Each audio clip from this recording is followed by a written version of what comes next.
Greetings, it is I, Tantus Naravan Dracovin, Lord and Emperor of the Dracovin Empire, and welcome. Today we're continuing our discussion on 5th edition of Dungeons & Dragons, 5th Ed D&D. So we're continuing talking about game mastering and being a game master and knowing a little bit about what your game master might need to do to make your game work. So when game mastering, we have to talk about mapping your world. Because when you're creating a world, it's oftentimes very helpful to create maps of terrains and areas that your characters are going to enter into. When you're thinking about mapping an area, you can either start one of two ways. Those are the easiest ways to do it. Of course, there's other ways you can do it. It's up to you completely. But most of the time, you either think top down or bottom up. If you're thinking top down, it means I would start out with something like a world map. I start out with the big picture.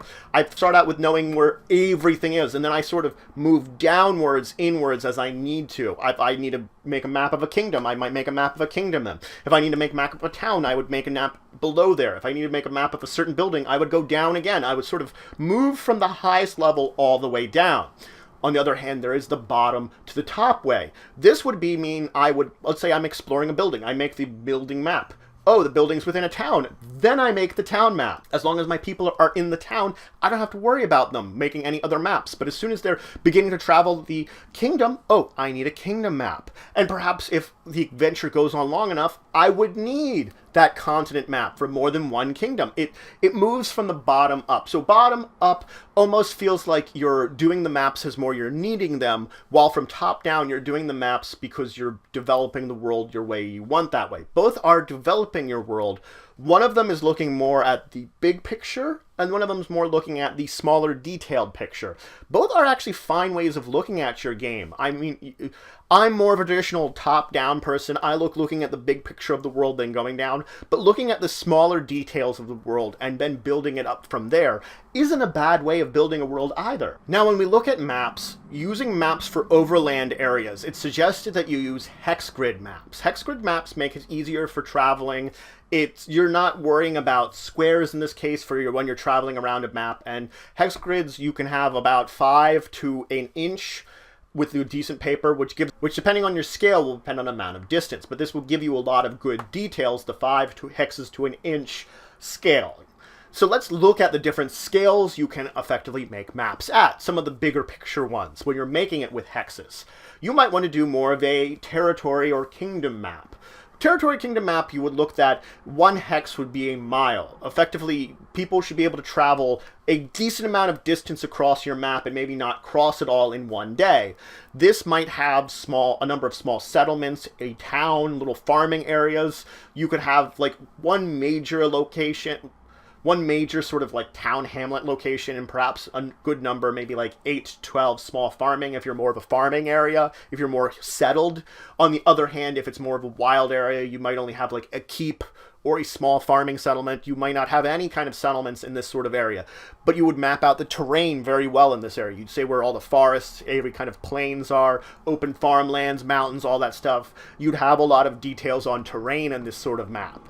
Now we move on to the next scale up, the actual, rather than territory or small kingdom, the big kingdom territory map, where you've got one hex is about 6 miles.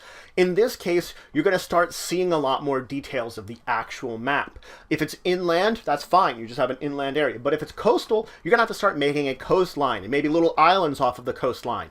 You're going to first look at where it's set in respects to water, if there's any kind of major lakes, if of course it is inland, if it's coastal, you look at that first. Then you look at where all the important mountain ranges are, because this is actually, you're getting ranges of mountains being displayed. Before, it was a lot more individual mountains when you were that zoomed in before. Now we're actually looking at ranges of mountains.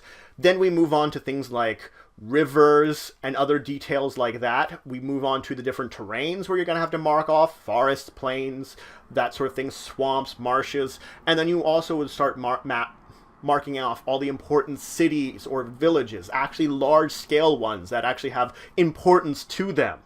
Now it might be a very small village. It doesn't matter the size. It's the importance you would be putting on this map. So you're not going to be putting on little farming community A, which is really unnamed. You're going to be putting, oh, this village, which is a major trade hub. Now, of course, above this is the continent scale, where 1 hex is 60 miles. In this, you're definitely going to have coastlines. You're going to be showing all those.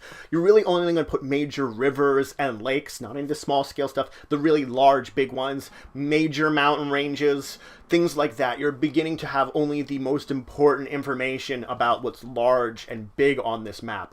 Or gigantic forests, not like the tiny little woodland areas, the massive, thousands of acres ones that are going to fill up the areas, and all the major.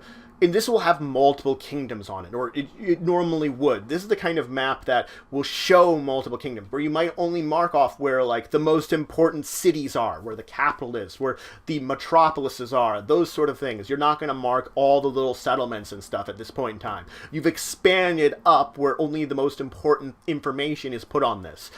Now, you can combine or sort of use these maps as much as you want. These are only different maps. I'm talking about different scales. You don't have to use all these scales. You use what scale of map is appropriate to your adventure as needed, and you sort of layer them in. So if I'm building from bottom up, I would start with the base one and move up. I could actually skip some of these levels. If it's not important for me after my territory to have the kingdom, to go to the continent map, I will make the continent map next.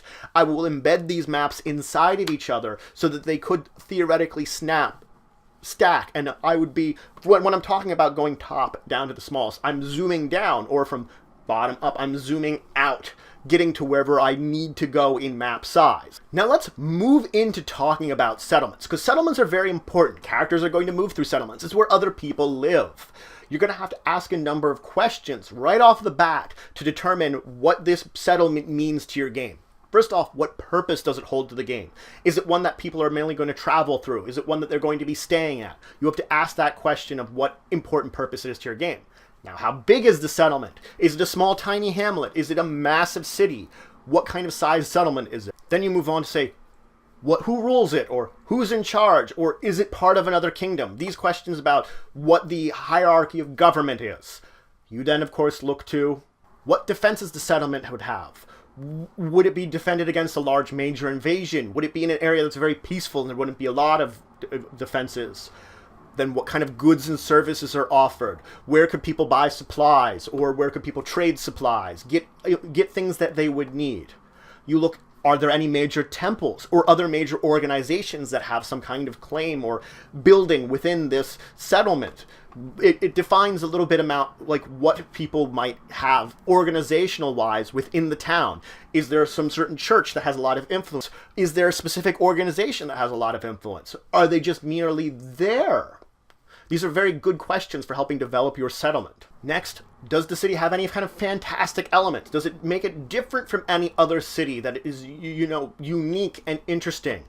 And the final one is, why should the characters care about the settlement? Effectively, that last one is saying why the characters should interact with the settlement. Not only what purpose does it serve, but when they're passing through, what makes them live up to that purpose? If it's just like a small trading town, then, why would they want to trade there? That sort of thing. Does it look like it has some great goods? Does it look interesting?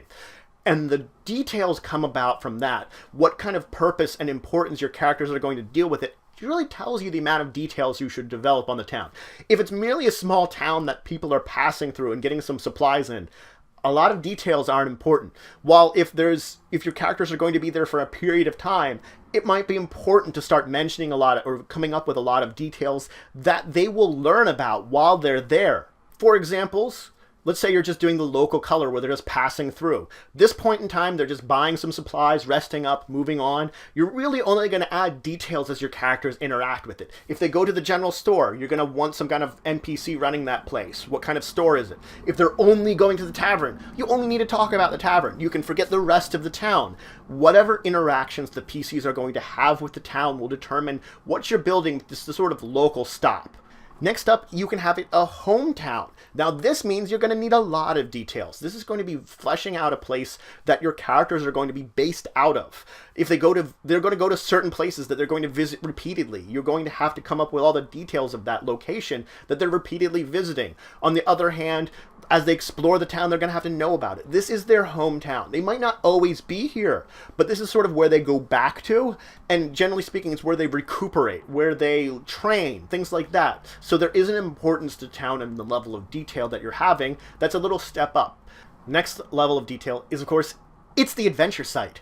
This town or settlement, whatever it is the source of the adventure. This is what they're going to. This is why they're here, whatever is going on, whether it's dealing with a cult or maybe a thieves guild, or maybe there's a hidden tomb, or there's maybe something going on like in the town that they're getting directly involved with. It's going to need the most detail at that point in time because they're going to be exploring and interacting and doing things in the town to the highest degree because they're going to be spending an entire adventure, or maybe even an entire campaign in this location, depending on it. You could have a giant metropolis with all these little adventures going on that you would have to detail out each area of the city as you would need it for the adventures to give all this kind of information that this PCs will seek when they're in a town that's part of an adventure. So it's the more involved your characters will be with a town, the more detail you're really going to have to flesh out of that town or settlement.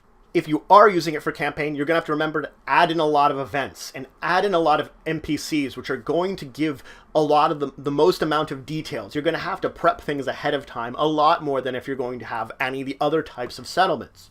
So, that's it for today. I've gone over some of the basics of building your campaign world, building your maps, some suggestions on types of maps you can doing, and how to take the idea of maps and using them. And then I moved into talking about some of the basics of settlements, about what it is your settlement's there for, how you build your settlement, a lot of questions you ask about it, and how your characters, your PCs, are going to interact with that settlement on a base level. In the next episode, I'm hopefully going to finish up talking about all the details of settlements and move on to things like languages and beyond. If you have any questions, comments, anything you say, anything you think I've done, please leave in the comments below. Please like, share, and subscribe. Shows your support for the channel, the empire, and the work I do. And until the next time, I bid you farewell.